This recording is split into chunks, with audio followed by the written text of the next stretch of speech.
Dear students, കഴിഞ്ഞ ക്ലാസ്സിൽ പറഞ്ഞ പോലെ I wish to discuss രണ്ട് കേസാണ് ഇതിൽ വരുന്നത് പറഞ്ഞു. ഒന്ന് ഈ കേസും പിന്നെ UDL വരുന്ന കേസും. അപ്പോൾ ഈ കേസ് നമുക്ക് ഇന്ന് നോക്കാം. Question: A two-span continuous beam has two equal spans with a point load W at the middle of each span. Find the fixed end moment at the middle support and sketch the bending moment diagram and shear force diagram. EI is constant. EI constant ആണ്. SFT BOD വരയ്ക്കുക. സെൻറ്ററിൽ വരുന്ന fixed end moment കാണുക. അപ്പോൾ ഇതാണ് question.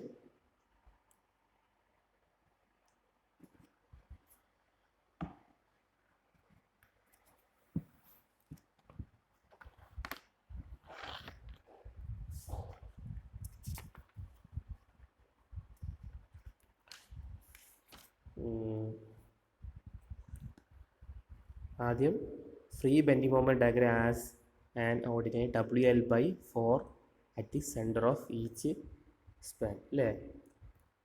Fixed bending moment ആണ് നമുക്ക് കാണേണ്ടത്. ഒരു ഫ്രീ ബെൻഡിങ് മൊമെൻ്റ് ഉണ്ട്. അതെന്ന് പറഞ്ഞാൽ സിംപ്ലി സപ്പോർട്ടറിൻ്റെ നമ്മൾ പഠിച്ചതനുസരിച്ച് സിംപ്ലി സപ്പോർട്ടിന് സെൻറ്ററിലെ ലോഡ് വരുമ്പോൾ അത് WL/4 ആണ് അല്ലേ. സിംപ്ലി സപ്പോർട്ടറാണ്. വളരെ ശ്രദ്ധിച്ചിരിക്കുക. ഈ ഒരു രണ്ട് കേസ് അതിൽ വരുന്നത് 25 മാർക്ക് ഈസി ആയിട്ട് സ്കോർ ചെയ്യാൻ പറ്റിയ ഒരു മൊഡ്യൂളാണ്. എങ്ങനെയാണെന്ന് വെച്ചാൽ ഇത് ഇങ്ങനെയാണ് കിടക്കുന്നത്. ഇങ്ങനെയുള്ളൊരു സംഭവത്തിന് എൻ്റെ ഫ്രീ ബെൻഡിങ് മൊമെൻറ്റ് WL/4 ആണ്. അതപ്പോൾ അവിടെ മുകളിൽ പറഞ്ഞ്. അപ്പോൾ എന്നിട്ട് നമുക്ക് A1ഉം A2ഉം കാണുകയാണ്. A1 A2 എന്ന് പറഞ്ഞാൽ അപ്പോൾ അതിൻ്റെ ഷേപ്പ് രണ്ടെണ്ണം ഉണ്ടല്ലോ. ഒന്ന് ഇങ്ങനെയുള്ളതിൻ്റെ BMD ഇങ്ങനെ കിടക്കും. പിന്നെ അതിൽ ഒന്നുകൂടി വരുന്നുണ്ട്. അപ്പോൾ അതിൻ്റെ ഒന്നുകൂടി ഇങ്ങനെയും കിടക്കും. അപ്പോൾ അതിൻ്റെ ഏരിയ കാണുക. നമ്മൾ ഏരിയ കാണുമ്പോൾ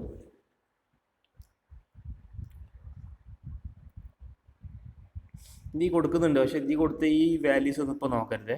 അതൊക്കെ ലാസ്റ്റ് കിട്ടുന്ന വാല്യൂസാണ്. ആ ഷേപ്പ് നോക്കുക. ഷേപ്പ് കണ്ടില്ലേ. ഷേപ്പ് ഒന്ന് ഇങ്ങനെയും ഒന്നിങ്ങനെയാണല്ലോ. അതിൻ്റെ ഏരിയ കാണണം. നമ്മളെ ഇക്വേഷനിലാണല്ലോ. ഫ്രീ മൊമെൻറ്റ് ഇക്വേഷനിൽ ഒരു A1 A2 ഇതൊക്കെ വരുന്നുണ്ട്. പിന്നെ X1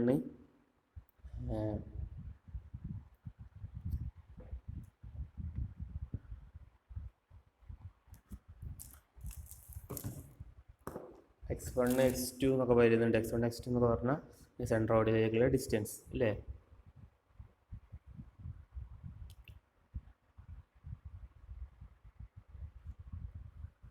അപ്പോൾ A1ഉം A2ഉം ഈക്വലാണ്. അതിൻ്റെ ഏരിയ എന്ന് പറഞ്ഞാൽ ഹാഫ് BH ആണ്. ഹാഫ് എന്ന് പറഞ്ഞാൽ ഹാഫ് തന്നെ. ട്രയാങ്കിളിൻ്റെ ഏരിയ ഹാഫ് BH ആണല്ലോ. ശ്രദ്ധിച്ചിരിക്കുക. ഇത് വളരെ സിമ്പിളാണ്. ഈ രണ്ട് ഡെറിവേഷൻ അതിൽ വരുന്നത്. ഒന്ന് UDL വരുന്ന കേസും ഒന്ന് പോയിന്റ് ലോഡ് വന്നിട്ട് സെൻട്രൽ വരുന്ന കേസും വെച്ചിട്ടുള്ള പ്രോബ്ലംസും ഉള്ളത്. അങ്ങനെ 25 മാർക്കിന് പെട്ടെന്ന് സ്കോർ ചെയ്യാൻ പറ്റുകയാണ്. അപ്പോൾ ഹാഫ് BH പറഞ്ഞാൽ ഹാഫ് ഇൻറ്റു ഈ L അല്ലേ. B എന്ന് പറഞ്ഞാൽ ആ L അല്ലേ. പിന്നെ H എന്ന് പറഞ്ഞാൽ ഇതിൻ്റെ ഇവിടെ വരുന്നതാണ് WL/4. അതാണല്ലോ നമ്മളെ ഈ ഫ്രീ BMDൻ്റെ സംഭവം. അപ്പോൾ അത് WL/4.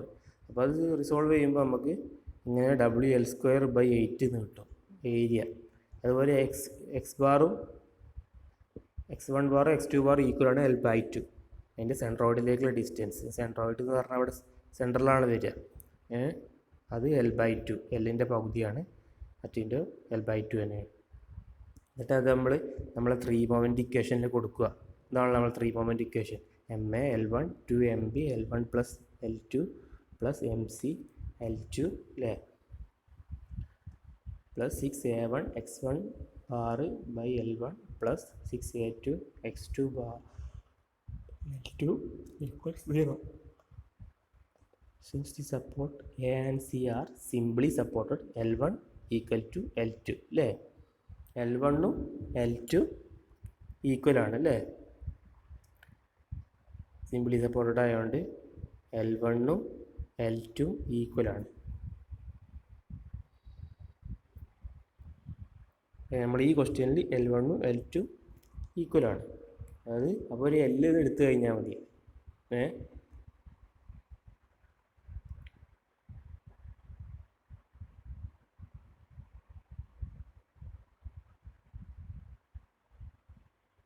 അതുപോലെ MA ഈക്വൽ ടു MC 0 ആണ് അല്ലേ? എന്താ MA ഈക്വൽ ടു MC 0 ആകാൻ കാരണം ഈ എൻഡിലുള്ള അല്ലെങ്കിൽ വേറെ ഇതിൽ പറയുകയാണെങ്കിൽ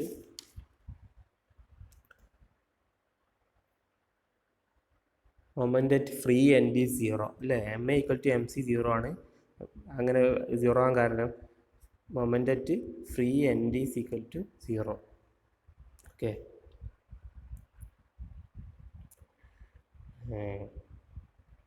അപ്പോൾ അത് ഇക്വേഷനിൽ കൊടുക്കുമ്പോൾ MAൻ്റെ അവിടെ 0 ആയി പോകും. പിന്നെ 2MB 2L എന്നുണ്ടാവുള്ളൂ. അപ്പോൾ 2MB 2L വരുന്നത് L1 + L2 ആണ്. L1 L2 ഈക്വൽ ആയ 2L എടുത്തു. പിന്നെ അവിടെ വരുന്നത് 6/L നമ്മളെ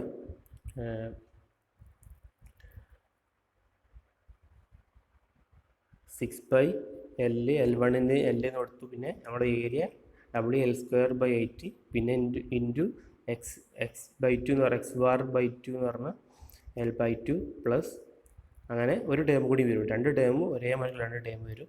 അങ്ങനെ അത് റിസോൾവ് ചെയ്യുമ്പോൾ ഇങ്ങനെ 4MBL അത്രയും വരും. അത്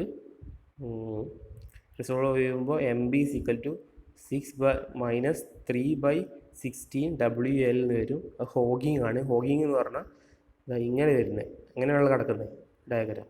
അങ്ങനെ അത് വരയ്ക്കും നമ്മൾ. അങ്ങനെയാണ് ഇവിടെ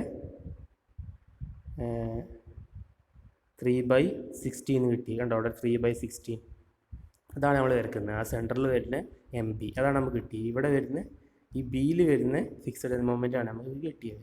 നല്ല ക്വസ്റ്റ്യൻ നമ്മൾ ചെയ്യാനുള്ളത്. പിന്നെ അടുത്തത് the fixed moment diagram is super imposed over free bending moment diagram അല്ലേ? ഇത് ഫ്രീ ബെൻഡിങ് മൊമെൻ്റ് ഡയഗ്രാം അല്ലേ? അതിൻ്റെ മുകളിൽ സൂപ്പർ ഇമ്പോസ് ചെയ്യും. അങ്ങനെയാണ് വരച്ചിരിക്കുന്നത്. The resultant moment diagram is shown in figure 7.4b. ഇതാണ് റിസൾട്ടൻറ്റ് ബെൻഡിങ് മൊമെൻ്റ്. അങ്ങനെ കിട്ടിയ സൂപ്പർ ഇമ്പോസ് ചെയ്ത ഡയഗ്രാമാണ് ഇങ്ങനെ വരച്ചിരിക്കുന്നത്. Now maximum bending moment at mid span MD = ME. അതുപോലെ നമ്മൾ ഇവിടെ വരുന്ന മാക്സിമം ബെൻഡിങ് മൊമെൻ്റ് നമ്മൾ കാണുകയാണ്. Maximum bending moment at mid span MD = ME. അവിടെ വരുന്നത് ഇത് നമ്മൾ കാണുന്നത്. അപ്പോൾ അത് WL/4 മൈനസ് ഹാഫ് 3/16 WL പോയതാണ്. കാരണം ഒരു ഹാഫ് ഇവിടെ പോവും. അങ്ങനെയാണുള്ളത്. ഇത് സിമെട്രിക് ആയതുകൊണ്ടേ, ഒരു പകുതി ഇതിൻ്റെ പകുതി ഇതിലേക്കും ഇതിൻ്റെ പകുതി ഇതിലേക്കുമാണ്. അതെന്ന് പറഞ്ഞാൽ ഈ WL/4 വളരെ ശ്രദ്ധിച്ചിരുന്നാൽ മനസ്സിലാവുള്ളൂ. WL/4 ഹാഫ് എന്ന് പറഞ്ഞാൽ ഇതാണ് നമുക്ക് ഫുള്ള് കിട്ടിയത്. 3/16 WL ആണ് ഫുള്ള് കിട്ടിയത്. അതിൻ്റെ ഹാഫ് കുറച്ച് കഴിഞ്ഞാൽ ഇതിൻ്റെ ഫ്രീ BMD കിട്ടും നമുക്ക്. അതാണ് പറഞ്ഞത്. അങ്ങനെ നമ്മൾ WL/4 പകുതി ഈ സംഭവം കുറച്ച് കഴിഞ്ഞപ്പോൾ നമുക്ക് 5/32 WL കിട്ടും. ഇത് പോസിറ്റീവാണ്. കാരണം പോസിറ്റീവ് ആയതുകൊണ്ടാണ് ഇത് സാഗിങ് എന്ന് പറയാൻ കാരണം. സാഗിങ് എന്ന് പറഞ്ഞാൽ താഴേക്ക് ഈ താഴേക്കുള്ള, കാരണം ഇവിടുന്ന് താഴേക്ക് പോകുന്നല്ലോ, അതാണ് ഉദ്ദേശിച്ചത്. നെഗറ്റീവ് അങ്ങനെ ആഡ് ചെയ്ത് ഇങ്ങനെ പോയിരുന്നു. ഓക്കെ, അപ്പോൾ 5/32 ആണ്. ഇതവിടെ ഏരോട്ട് കാണിച്ചിരിക്കുന്നത് നമ്മളെ ഫിഗറിൽ. അങ്ങനെ തന്നെ എഴുതുക. 5/32 WL. Maximum negative bending moment support MB. MBയിൽ maximum bending moment support negative ആണ് ഹോഗിങ്. ഇങ്ങനെ വരുന്ന bending moment 3/16 WL minus 3/16 WL. To obtain reaction taking moment about B for span BC we have. ഇനി നമുക്ക് റിയാക്ഷൻ കാണാൻ നമ്മൾ ഈ diagram വരയ്ക്കാൻ റിയാക്ഷൻ കാണാൻ നമ്മൾ ടേക്കിംഗ് മൊമെൻറ്റ് അബൌട്ട് ബീനെ ബേസ് ചെയ്ത് നമ്മൾ മൊമെൻറ്റ് എടുക്കുവാണ്. ഇതിനെ ബേസ് ചെയ്ത് നമ്മൾ മൊമെൻറ്റ് എടുക്കുവാണ്. അതായത് RC ഇൻറ്റു എൽ, RC എന്ന് പറഞ്ഞാൽ ഇത് ഇൻറ്റു എൽ മൈനസ് WL/2, പിന്നെ ഇതിൽ ലോഡ് വരുന്നുണ്ടല്ലോ അവിടെ മൈനസ് WL/2, അതാണ് താഴേക്ക് വരുന്നത്, പ്ലസ് 3/16 WL, അത് മുകളിലേക്കും പോകുന്നു അല്ലേ.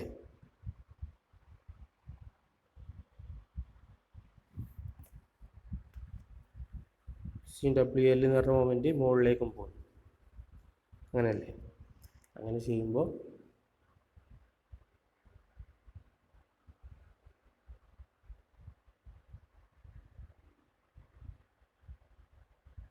അങ്ങനെ ചെയ്ത് നമ്മൾ RAക്ക് ഒരു വാല്യൂ ഉണ്ട്. RAക്കുള്ള വാല്യൂ നമുക്ക് 5/16 റിസോൾവ് ചെയ്യുമ്പോൾ അല്ലെങ്കിൽ RCക്ക് ഒരു വാല്യൂ കാണും 5/16 W എന്നാണ്. അതുപോലെ തന്നെ ഈക്വലാണ് നമ്മുടെ RA, അങ്ങനെ സിമെട്രിക് ആയതുകൊണ്ട്. എന്നിട്ട് നമുക്ക് RB കാണാൻ RA ഈക്വൽ ടു RC ആണ്. പിന്നെ നമുക്ക് RB കാണാനും വേണ്ടി നമ്മൾ RA + RB + RC equal to W + W, കാരണം 2 ലോഡാണ് താഴേക്ക് വരുന്നത്, അത് 2 ലോഡ് അതാണ് എടുക്കുന്നത്, അപ്പോൾ 2W. അപ്പോൾ RB equal to 2W minus RA + RC. RA + RC അത് നമുക്ക് RC 5/16 നമുക്കറിയാം. അത് അതിൽ നിന്ന് കുറച്ച് കഴിഞ്ഞാൽ നമുക്ക് W/8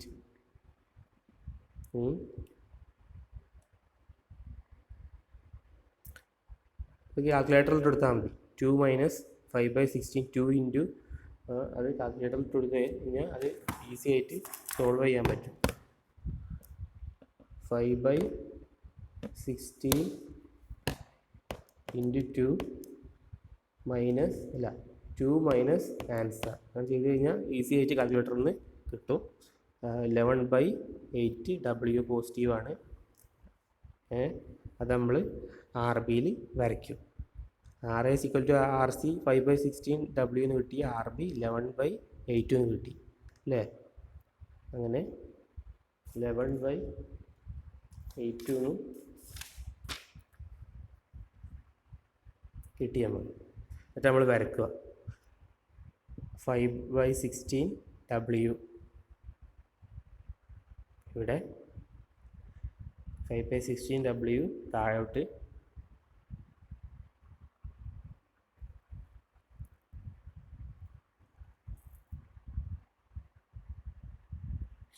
താഴോട്ട് വരയ്ക്കുക. പിന്നെ ഇതുവരെ നേരെ, പിന്നെ അവിടെ നമുക്ക് 11/16 മുകളിൽ കിട്ടും. അത് ഇതുവരെ RB വരെ 11/8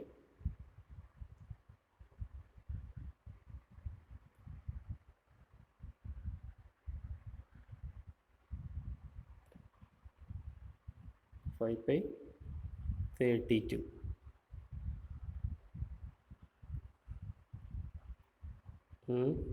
ഇവിടുന്ന് ഇങ്ങോട്ട് ഫുള്ള് 11/8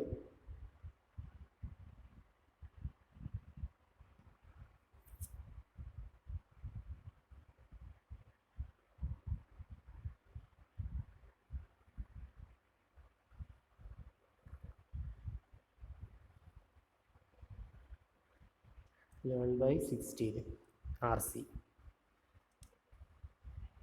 അല്ല RB എന്ന് പറഞ്ഞാൽ 11/8 അല്ലേ.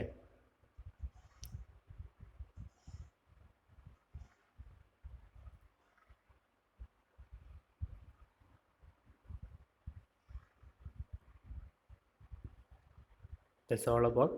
അത് ഈ കിട്ടിയ വാല്യൂസ് വെച്ചിട്ട് SFD വരയ്ക്കുക. That's all about today's presentation.